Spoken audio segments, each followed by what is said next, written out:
જામનગર પીજીવીસીએલના તત્કાલીન અધિકારી સામે દુષ્કર્મની ફરિયાદનો કોન્ટ્રાક્ટરની પત્નીએ નોંધાવ્યો ગુનો। ગુજરાતમાં દુષ્કર્મ, હત્યા, મારામારી સહિતના અનેક ઘટનાઓ વધી રહી છે, ત્યારે જામનગરના ધ્રોળમાં પીજીવીસીએલ કચેરીના તત્કાલીન આસિસ્ટન્ટ સેક્રેટરી સામે કોન્ટ્રાક્ટરની પત્નીએ ધ્રોળ પોલીસ સ્ટેશન ખાતે દુષ્કર્મની ફરિયાદ નોંધાવી। સમગ્ર મામલે પોલીસે ગુનો નોંધીને વધુ તપાસ હાથ ધરી।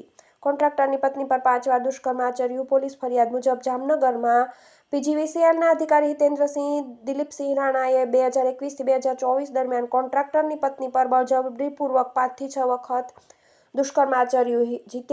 હિતેન્દ્રસિંહ રાણા 2021 થી 2024 દરમિયાન જામનગર વીજ સર્કલ કચેરીમાં ફરજ બજાવતા હતા। હાલ તે રાજકોટ વીજ તંત્રમાં ઇન્ડસ્ટ્રીયલ રિલેશન ઓફિસર તરીકે ફરજ બજાવે છે। ધ્રોળ પોલીસ સ્ટેશનમાં નોંધાઈ ફરિયાદ। પીડિતાના પતિ કોન્ટ્રાક્ટર જે તે સમયે જેલમાં ગયો હતો। તે દરમિયાન બાકી નીકળતા નાણાં અંગે હિતેન્દ્રસિંહ રાણા અને કોન્ટ્રાક્ટરની પત્ની એકબીજાના સંપર્કમાં આવ્યા હતા। ત્યારબાદ 2021 થી 2024 દરમિયાન પીજીવીસીએલના અધિકારી હિતેન્દ્રસિંહ રાણાએ 5 થી 6 વખત દુષ્કર્મ આચર્યું હોવાની પોલીસ ફરિયાદ ધ્રોળ પોલીસ સ્ટેશનમાં નોંધાઈ છે। સમગ્ર મામલે પોલીસે તપાસ હાથ ધરી। TV18 news